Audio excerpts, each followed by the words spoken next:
ini dia. Halo, selamat malam, Pak Selamat malam, Berna. bro. Apa Malam-malam. kabar? Baik, baik, baik. Gimana posisi di mana nih?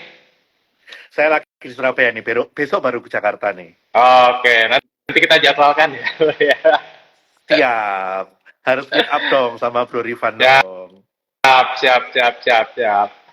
Oke, thank you ya, Bro. Saya yang Bernard thank sudah you nih, udah diundang sama Bro Rifan nih untuk sama-sama, ngobrol bareng nih. sama-sama. Kita Gimana, Bro, saling, kondisi market ya, beberapa minggu ini? Sepertinya so far so good ya.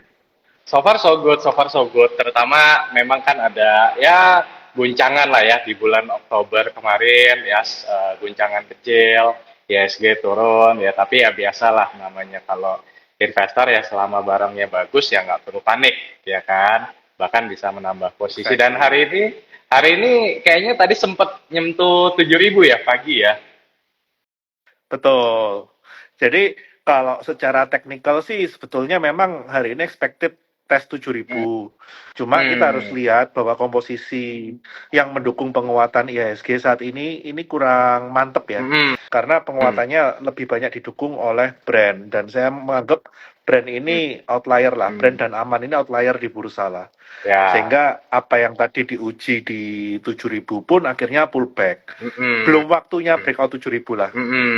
Kalau secara Belum teknikal sih, belum seperti itu. rata ya kayaknya ya, masih brand Betul, karena memang betul. kenaikannya yang signifikan dan market cap-nya jadi luar biasa besar, jadi mendongkrak IHSG ya, betul ya. Exactly. Jadi indeks harga Oke. saham brand nanti. Indeks harga saham brand ya.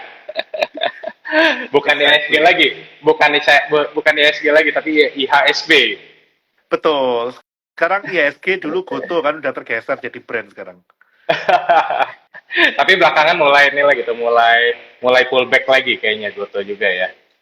Betul, betul. Menarik lah, Oke. marketnya menarik. Kalau kita lihat kondisi makronya sebetulnya ada opportunity yang sangat menarik sih. Makanya kan akhirnya kita sepakat nih mau bahas tentang kondisi makro yang ada sekarang nih, bro. Yes, betul betul. Kan Mbak Bernard juga suka sharing ya tentang kondisi makro. Jadi kayaknya pas banget nih untuk kita bahas malam ini ya.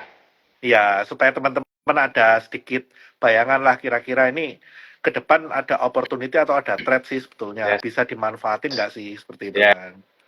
betul betul. Nah, mungkin saya tanya duluan boleh ya, Mbak Bernard ya. Silakan. Nah, kita kan tahu ya bahwa belum lama ini kan The Fed mengumumkan gitu apa namanya kenaikan GDP. Nah, ini kan kenaikan yang mungkin tidak semua pihak menyangka gitu. Padahal kan logikanya kalau suku bunga masih dipertahankan di level tinggi, harusnya kan GDP melambat, betul kan ya?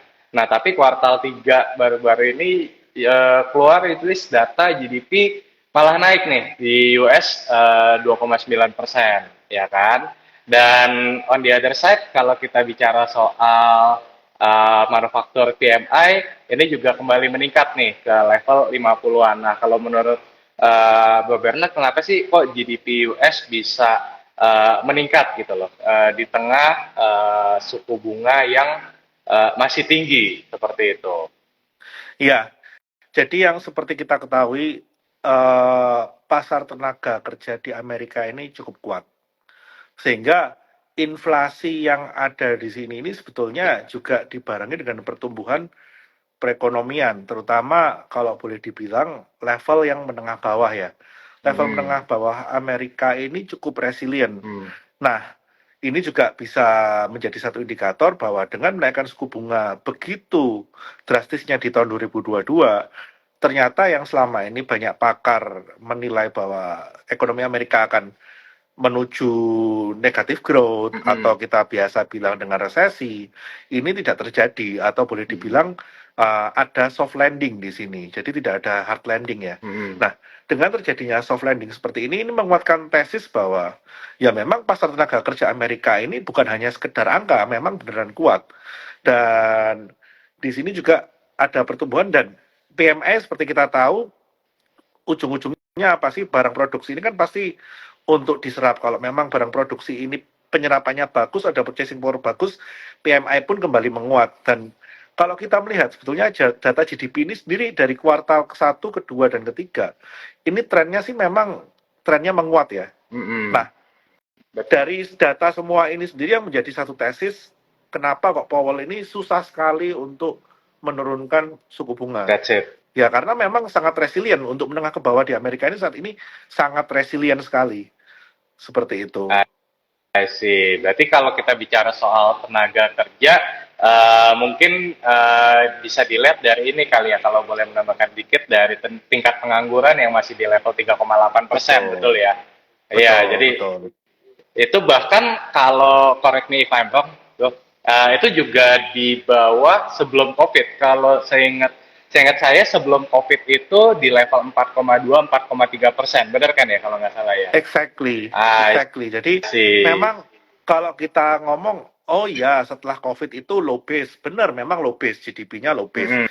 Setelah itu kan memang growth-nya cepat sekali, itu menyebabkan GDP growth-nya juga di 2022 cukup bagus. Ternyata kok terus berlanjut di 2023. Ya sebabnya memang satu, ya menengah ke bawahnya resilient, non-farm payroll bagus, kita tahu unemployment rate juga bagus, jadi ya memang kalau boleh dibilang ini yang sedikit miss dari apa yang diperkirakan oleh kita semua. Kita mengira bahwa oke, Fed Madness mungkin akan segera berakhir, tapi kita tidak pernah berpikir higher for longer, Hmm. seperti itu.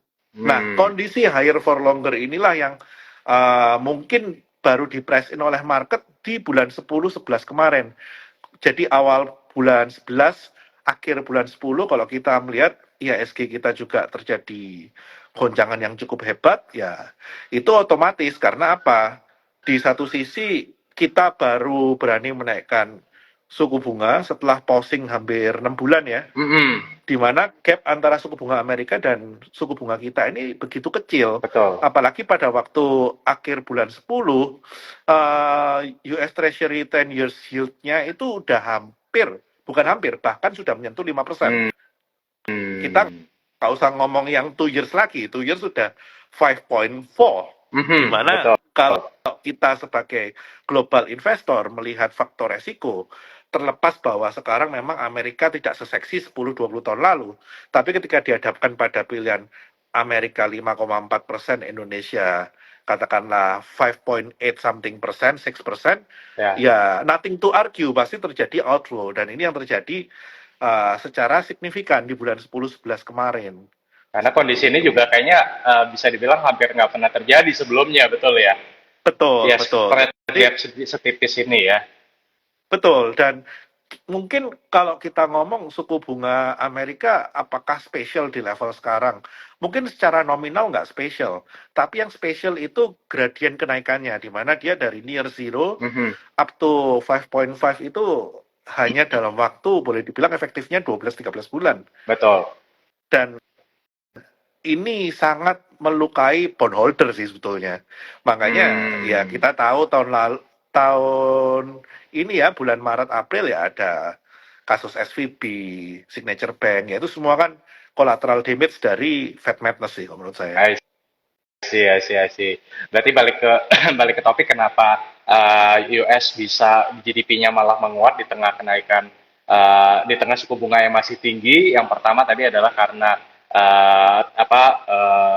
pasar tenaga kerja masih kuat, ya kan, Yes, non farm payroll-nya masih tinggi. Kemudian tadi juga kita bicara soal tingkat pengangguran yang masih sangat-sangat rendah, 3,8%. betul. Kemudian juga kalau kita bicara soal PMI manufacture itu juga yang kembali ke 50, kemudian juga consumer confidence juga di 50-an, itu mengindikasikan bahwa sebenarnya tenaga kerja dan masyarakat ini masih resilient ya di US ya, seperti itu ya.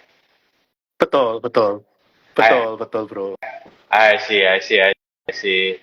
Oke, nah kemudian kalau misalkan kita tahu nih bahwa uh, the Fed nih masih mempertahankan tingkat suku bunga. Nah, kalau kita kaitkan dengan inflasi nih, nah kira-kira apakah akan naik lagi di bulan Desember nanti? Kan kalau nggak salah kan FOMC meeting itu akan ada di pertengahan Desember ya, kalau nggak salah ya. Nah, ekspektasinya gimana nih kalau dari Ya, Bung Leonard? kalau saya sendiri sih saya melihat data inflasi yang barusan rilis ya dari bulan Oktober ya, yang rilis di November, sebetulnya inflasi Amerika ini turun kan didominasi karena pelemahan harga energi, Mhm. baik itu oil ataupun gas. Jadi Mhm. sebetulnya kalau kita ngomong penurunan inflasinya apakah sustain, not sesustain itu, nggak sesustain itu sebetulnya, karena Mhm. kita tahu bahwa harga energi ini masih terbantu oleh ulah spekulan yang pasang posisi short di oil karena merasa bahwa perang Hamas Israel ini tidak sesignifikan yang dibayangkan oleh banyak orang, Hmm. tanpa melihat bahwa kondisi oil sebetulnya ini secara struktural udah under investment sejak 2017. Mungkin Bro Rifan ada pendapat tentang hal ini, mungkin nanti bisa ditambahkan. Kalau Mhm. saya pribadi, saya merasa oil ini sooner later by the time di atas 100 sih sangat possible. Sehingga bagi saya, apakah inflasi ini akan mencapai ke target the Fed dalam waktu dekat? Mungkin tidak. Mungkin yang salah ini bukan mengekspektasikan inflasi menuju target the Fed, tapi mungkin readjustment target the Fed menuju the new normal of inflation number in Amerika. Karena mengingat Hmm. bahwa coal sendiri juga nggak mungkin harganya balik 50, bahwa Hmm. mengingat bahwa harga oil sendiri ini juga menurut saya murah sementara, dan kita juga tahu selama ini yang dikeluarkan masalah green energy, NS, about ESG, NS, itu sebetulnya juga mendorong inflasi. Mhm. Mhm. Karena Betul. ESG dan green energy itu tidak murah. Belum bisa lah ya, belum bisa untuk shifting dari fossil energy ke green energy, betul ya. Betul. Dan menurut saya mungkin sampai 20-30 tahun lagi tetap akan beriringan antara pemakaian green energy dan fossil fuel. Karena apa? Hmm. Ada beberapa tempat yang memang keterbatasan terhadap green energy ini tidak bisa teraplikasikan. Dan ya mungkin by the time 10-15 tahun lagi akan ada teknologi untuk menyimpan energi yang lebih bagus, baterai yang lebih efisien, sehingga yang namanya solar panel atau wind power atau apapun itu bisa disimpan dengan lebih efisien. Kalau sekarang Hmm. kan sifatnya penyimpanannya menurut saya efisiensinya sangat rendah ya. Mhm. Jadi Mhm. sehingga cost per kilowatt hour-nya ya pasti jatuhnya sangat mahal. Nah, sampai hal itu terjadi, fossil fuel itu menurut saya tidak akan hilang. Hmm. Dan apalagi menurut saya oil dalam kondisi sekarang kita tahu bahwa sekarang yang selama ini UEA ini pro Amerika, sekarang ini sumbunya udah mulai berbeda nih. Karena UEA sendiri juga punya kepentingan yang Betul. berbeda. Menuju shifting ekonomi dari UEA, dia ingin seefisien mungkin memanfaatkan resource dia. Hmm. Sehingga ketika dia berubah dari negara minyak menjadi negara traders, atau menjadi satu komunitas yang baru seperti yang kita tahu banyak di berita kan, Mhm. mereka memang nggak mau lagi menjadi negara minyak nih ke depan. Mungkin Hmm. mau menjadi pusat ekonomi, epicentrum ekonomi seperti Singapura gitu kan. Nah, Mhm. ini kan mereka pasti mau mengeruk duit sebesar-besarnya dari minyak. Mhm. Sehingga mereka nggak akan serta-merta ikuti kemauan Amerika yang pingin oilnya ditekan murah. Mhm. Seperti itu. Jadi, Mhm. bagi saya sih, inflasi tidak akan gampang menuju target 2% dan bakal sticky. That's why higher rate for longer period. I see. Tapi kalau misalkan Seperti kita itu. bicara soal next month, ini kan sejumlah pihak bilang ya apa namanya akan dinaikkan satu kali lagi. Kalau menurut Bro Bernard, apakah akan demikian atau gimana? Kalau menurut saya sih udah tidak ada kepentingan untuk menaikkan, tapi belum waktunya untuk menurunkan. Hmm. Karena kalau kita melihat dengan interest rate yang sekarang dan katakanlah inflasinya juga masih di sekitar 3 sampai 3,5, atau katakanlah deh seperti 2 bulan lalu 3,7, 3,8, Mhm. itu real interest rate Amerika udah positif. Ya. Jadi menurut saya sih tidak ada kepentingan untuk squeezing di ekonomi lebih dalam seperti itu sih.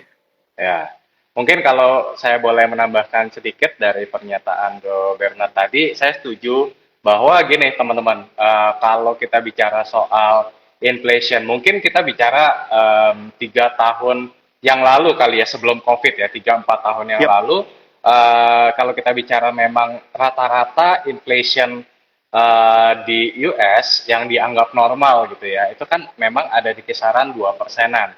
Dan itu yang selalu digadang-gadang ini adalah target, betul ya. betul. Ini adalah target yang yang ingin dicapai oleh the Fed. Karena for your information nih teman-teman, bahwa the Fed ini bukan hanya bicara soal growth, ya kan, tapi juga memperhatikan yang namanya stabilitas ekonomi, termasuk di dalam salah satunya adalah inflasi tadi, gitu. Jadi buat the Fed ya, kalau misalkan emang ternyata ekonomi US itu harus melambat karena suku bunga tinggi, buat mereka mungkin doesn't matter, karena buat the Fed bukan hanya soal growth, tapi juga soal stabilitas ekonomi, termasuk tadi di dalamnya adalah inflasi.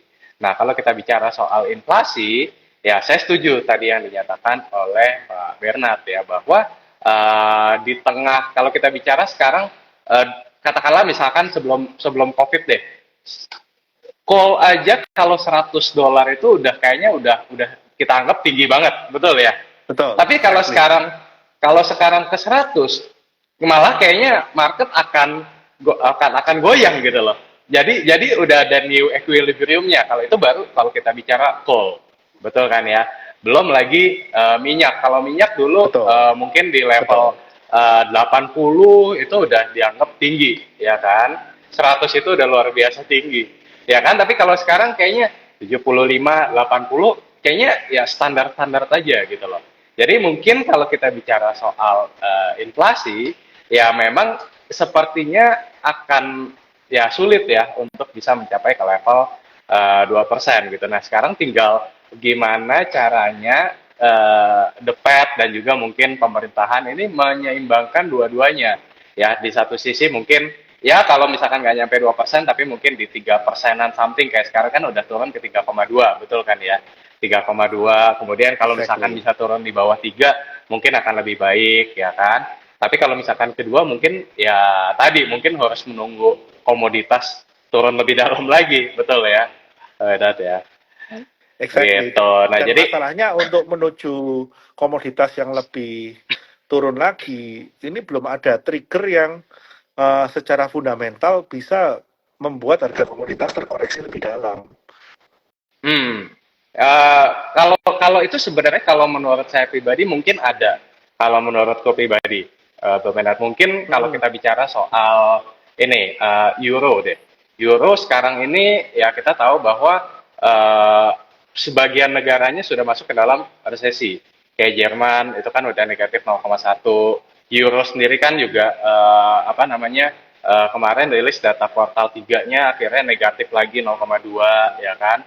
Dan kenapa? Karena inflasinya ini juga masih belum bisa ditekan seperti halnya US. Nah, ini yang mungkin membedakan nih antara euro sama US. Ya kan, kalau US sekarang inflasi udah mulai bisa ditekan ke Nah, level 3,2, tapi euro masih tinggi.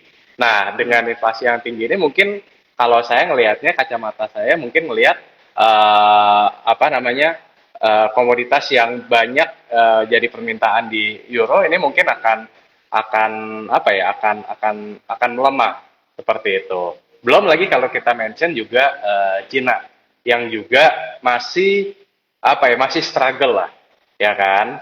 Kalau kita bicara soal reopening yang digadang-gadang bakal bakal apa, pulih dengan cepat, tapi ternyata sampai dengan akhir tahun ini kayaknya Cina juga masih struggle gitu loh. Jadi mungkin kalau saya ngelihatnya problemnya ini bukan di US, tapi lebih ke Euro dan juga Cina. US-nya mungkin enggak, tapi lebih ke Euro sama Cina. Nggak tahu kalau menurut Bro Bernard gimana? iya.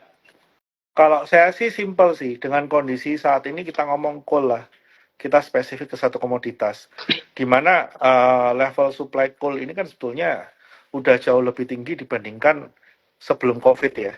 Ya, Nah, dengan kondisi supply yang jauh lebih tinggi ini pun, dan dengan segala permintaan yang terlihat melemah, ternyata harga coal ini juga masih bisa bertahan di level 120-an. betul. Dalam artian apa? ini adalah level harga yang orang masih willingly to pay. Dan Hmm. ini masuk ke dalam harga keekonomian bagi mereka. Hmm. Sehingga bagi saya, apakah harga coal akan kembali ke level sebelum COVID? Mungkin enggak, karena kita Mhm. tahu juga dengan semua inflasi yang ada, dengan kenaikan upah dan semua hal yang ada, harga produksi coal ini udah nggak bisa lagi balik ke COVID level. Apalagi kita Mhm. juga tahu uh, Indonesia sendiri ini kan punya skema royalti yang nggak favorable ya. Mhm. Ya, Sehingga setuju. kalau kalau ada penekanan harga coal sedikit ke bawah 100, Mhm. menurut saya sih banyak tambang-tambang yang langsung cut production Ya. dalam kondisi seperti ini. Jadi Mhm. itu nanti akan membuat satu equilibrium baru antara supply and demand lagi. Mhm. Seperti itu Mhm. sih.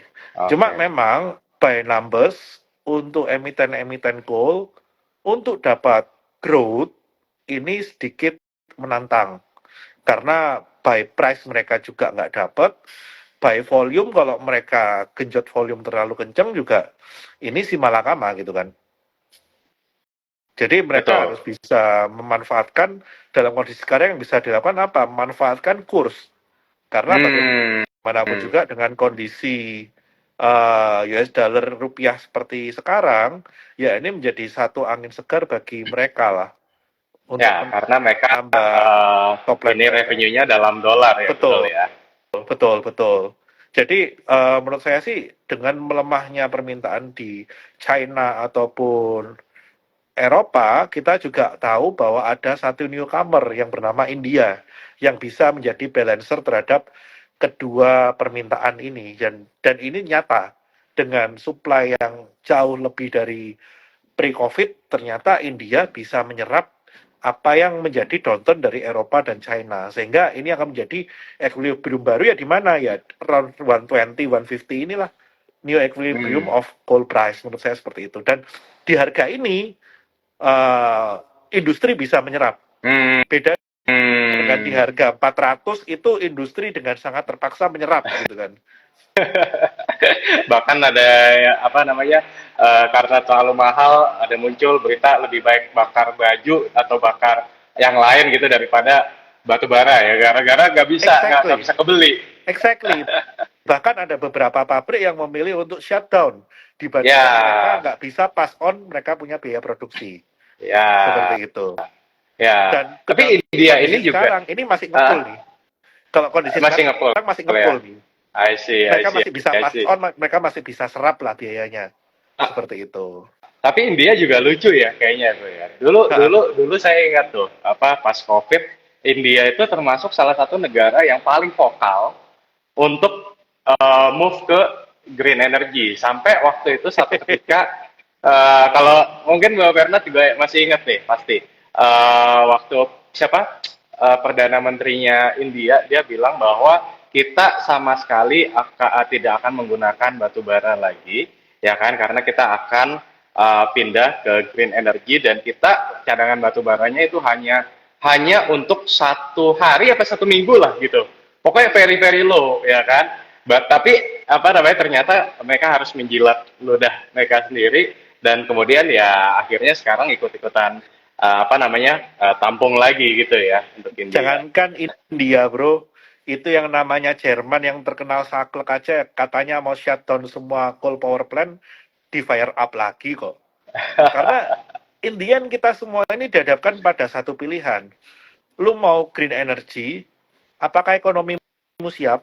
Dengan concern bahwa kamu harus menekan inflasi, bahwa dalam concern bahwa kamu sekarang ini dalam kondisi tidak bisa growth dan kosmu meningkat, Mhm, apakah green energy ini menjadi prioritas? mhm, I don't think so. mhm, Mungkin dalam mhm, kondisi ekonomi yang sangat ekspansif, shifting menuju green energy itu bisa dipercepat. mhm, Tapi dalam kondisi kontraktif seperti ini, ya rasanya mereka lebih mementingkan kepentingan masing-masing dulu ya dibandingkan dengan masalah EBT green energy green energyan yang menurut saya sih too early to say mhm, ya. Karena Hmm. apa? Sebetulnya shifting ini tuh bisa dilakukan sejak funding ke oil and gas dan coal itu di-cut sejak Hmm. 2017. Hmm. Tapi zero initiative.